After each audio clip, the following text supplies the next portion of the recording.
बहुत ही महंगा कलम दिखाई दे रहा है। पिताजी कब तक ये गरीबों वाली जिंदगी कटेगी? सबके पास कार हो गया है, बाइक हो गया है, और अपने पास एक पुरानी साइकिल तक नहीं है। बेटा, गरीबी में जीना शर्म की बात नहीं है, गलत रास्ते पर चलना शर्म की बात है। ये इस पेड़ पर कैसे आया? किसने टांगा है? शर्म की बात नहीं है, ईमानदारी से हम मेहनत करते रहे, फिर भी अपनी जिंदगी में कुछ नहीं कर पाए। बेटा, तू अपने बाप के मेहनत का अपमान कर रहा है। एक बार देखूं क्या इसको खोल कर? नहीं नहीं, पता नहीं किसने रखा है, क्यों रखा है। इस लफड़े में पड़ने से बढ़िया है कि यहाँ से चलो।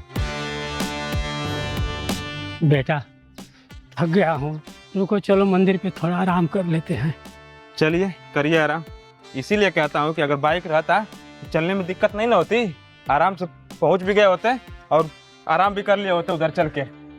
आप है तो खाली बस। पिताजी, वो देखिए, बहुत ही महंगा पेन लग रहा है, इसे ले लेते हैं और बेचकर नई बाइक ले लेंगे हम लोग। बेटा, लालच करना ठीक बात नहीं है। इसी ईमानदारी की वजह से ना आप आगे नहीं बढ़ पाए हैं। ओए रुको, उस कलम को मत छूना, छोड़ दो उसको। ये आपका पेन है? अरे मेरा नहीं है, वो किसी अनजान का है, इसलिए बोल रहा हूँ। जब आपका नहीं है तो फिर इसे क्यों नहीं छूं? अरे भाई, किसी अनजान ने उस कलम को वहाँ पे रखा है। क्यों रखा है, किस वजह से रखा है, क्या कारण है वहाँ रखने की, इसके लिए मना कर रहा हूँ। वैसे भी तुमको पता है ना, किसी अनजान वस्तु को नहीं छूना चाहिए, इसके लिए मना कर रहा हूँ भाई। इंसानियत के नाते मत छुओ, छोड़ दो उसको। ये सब ना तुम अपने मन में बैठाए रहो, किसका पेन है, कौन रखा है, क्यों रखा है, ये सब ना मैं नहीं मानता हूँ।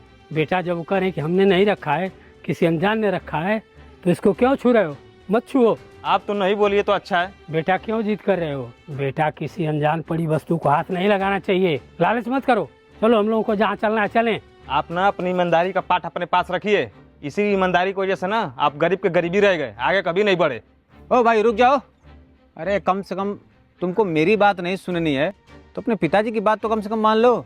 वो मना कर रहे हैं मत छुओ, क्यों नहीं समझ रहे हो? अनजान वस्तु को नहीं छूना चाहिए भाई।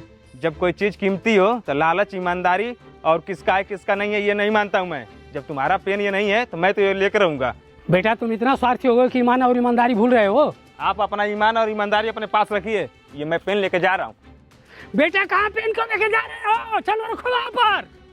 अरे भाई उस पेन को रख दो। अरे भाई सुनो, मैं नहीं रखने वाला हूँ इस पेन को। बेटा, उस पेन को रख दो, जा फिर वहीं पर, कुछ हो सकता है उसमें। दोनों लोग मना कर रहे हैं, क्या है इस पेन में? अगर आपको भी कोई ऐसा अनजान पेन कहीं दिखाई दे, आपको जब ये पेन दिखे तो सबसे पहले आप नज़दीकी पुलिस स्टेशन में संपर्क करें।